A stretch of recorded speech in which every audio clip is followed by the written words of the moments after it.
नमस्कार देवी और सज्जनों, आप सभी को हमारे चैनल पे तहे दिल से स्वागत है। चलिए आज हम सब श्रीमद् भागवत गीता की 16वां अध्याय की चर्चा करते हैं और इसे समझने का प्रयास करेंगे। ओम नमः भगवते वासुदेवाय। अध्याय 16 श्रीमद् भगवत गीता। श्री भगवान बोले, भय का सर्वथा अभाव, अंतःकरण की पूर्ण निर्मलता, तत्व ज्ञान के लिए ध्यान योग में निरंतर दृढ़ स्थिति और सात्विक दान, इंद्रियों का दमन, भगवान, देवता और गुरुजनों की पूजा तथा अग्निहोत्र आदि उत्तम कर्मों का आचरण एवं वेद शास्त्रों का पठन पाठन तथा भगवान के नाम और गुणों का कीर्तन, स्वधर्म पालन के लिए कष्ट सहन और शरीर तथा इंद्रियों के सहित अंतःकरण की सरलता, मन, वाणी और शरीर किसी प्रकार भी किसी को कष्ट न देना, यथार्थ और प्रिय भाषण, अपना अपकार करने वाले पर भी क्रोध का न होना, कर्मों में कर्तापन के अभिमान का त्याग, अंतःकरण की उपरति अर्थात चित्त की चंचलता का अभाव, किसी की भी निंदादि न करना,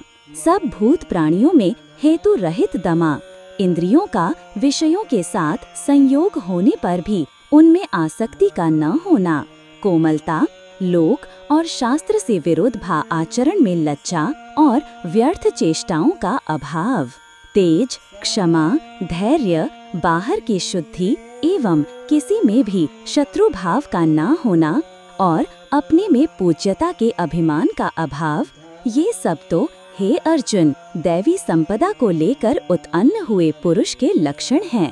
हे पार्थ, दंभ, घमंड और अभिमान तथा क्रोध, कठोरता और अज्ञान भी ये सब आसुरी संपदा को लेकर उत्पन्न हुए पुरुष के लक्षण हैं। दैवी संपदा मुक्ति के लिए और आसुरी संपदा बांधने के लिए मानी गई है। इसलिए हे अर्जुन, तू शोक मत कर, क्योंकि तू दैवी संपदा को लेकर उत्पन्न हुआ है। हे अर्जुन, इस लोक में भूतों की सृष्टि यानी मनुष्य समुदाय दो ही प्रकार का है। एक तो दैवी प्रकृति वाला, दूसरा आसुरी प्रकृति वाला। उनमें से दैवी प्रकृति वाला तो विस्तार पूर्वक कहा गया। अब तू आसुरी प्रकृति वाले मनुष्य समुदाय को भी विस्तार पूर्वक मुझसे सुन। आसुर स्वभाव वाले मनुष्य प्रवृत्ति और निवृत्ति इन दोनों को ही नहीं जानते, इसलिए उनमें न तो बाहर भीतर की शुद्धि है, न श्रेष्ठ आचरण है और न सत्य भाषण ही है। वे आसुरी प्रकृति वाले मनुष्य कहा करते हैं कि जगत आश्रय रहित, सर्वथा असत्य और बिना ईश्वर के अपने आप केवल स्त्री पुरुष के संयोग से उत्पन्न है। अतएव केवल काम ही इसका कारण है, इसके सिवा और क्या है। इस मिथ्या ज्ञान को अवलंबन करके जिनका स्वभाव नष्ट हो गया है तथा जिनकी बुद्धि मंद है, वे सबका अपकार करने वाले पूर्वकर्मी मनुष्य केवल जगत के नाश के लिए ही समर्थ होते हैं।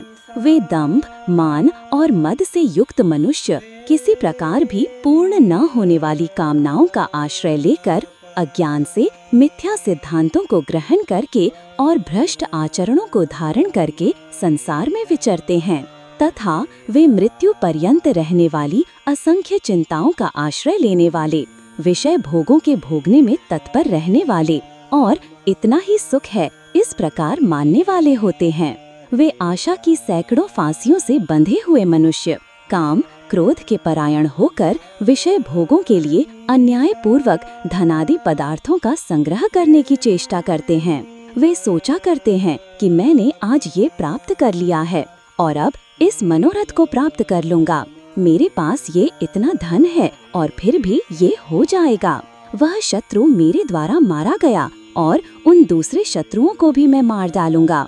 मैं ईश्वर हूँ, ऐश्वर्य को भोगने वाला हूँ। मैं सब सिद्धियों से युक्त हूँ और बलवान तथा सुखी हूँ।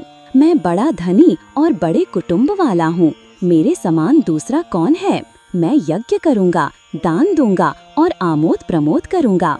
इस प्रकार अज्ञान से मोहित रहने वाले तथा अनेक प्रकार से भ्रमित चित्त वाले, मोह रूप जाल से समावृत और विषय भोगों में अत्यंत आसक्त आसुर लोग महान अपवित्र नरक में गिरते हैं।